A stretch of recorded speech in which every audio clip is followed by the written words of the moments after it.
electric vehicles might look stuck on the sidelines, not ready to replace America's gas trucks and SUVs. Even with gas prices jumping, sales didn't move much. And last year, dropping some tax breaks also cooled demand. But is it really that bad? Mark Curtis is here with the answer. Mark? Tram, let's face it, we're creatures of habit. And although the thought of switching to electric is intriguing to a certain extent, EVs have become political, and the numbers don't lie.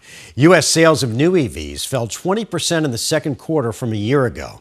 But experts say the real answer goes far beyond that one stat.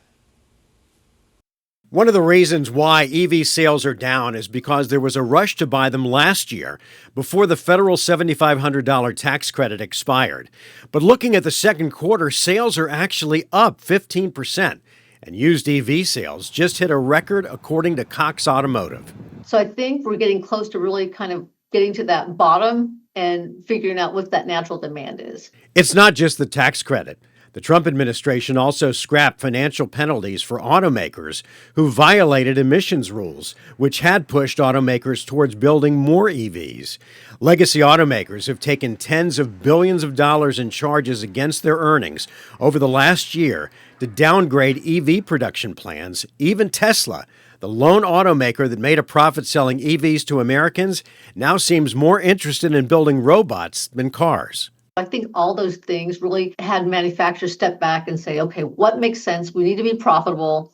How should we shift our timeline? In addition, we're starting to see consumers buy traditional hybrids. How can we make our powertrain more flexible so that we can easily adjust to consumer demand depending on the powertrain? Meanwhile, sales continue to rise across the rest of the world, most prominently in China, but also in Europe.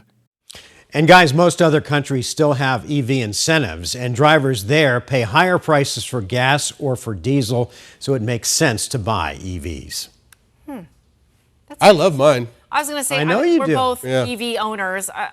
I like mine. I definitely see the battery, degrade I'm kind of ready to bit. make the jump, yeah. Yeah, but, it's so convenient. I mean, it's like, you just got to pick and choose what you like. Do I miss, long road trips where we can just not stop at all except for a quick little gas thing? Yes, I do, but I also don't miss, Must be kind of nice not paying, what, $60, $70 a week. And that's what I want. It's mine's about $50 a month in electricity. Yeah. If you charge it during off hours, which is a huge savings. Because when I had a gas car, like you said, I was paying $50 to $60 a week.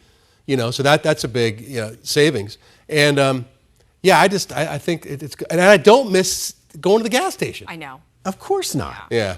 Although you can score a great snack if you go. They do have good snacks. I know, those convenience And those big sodas that are so good for you. The bladder buster. Thanks, Mark. Thank you.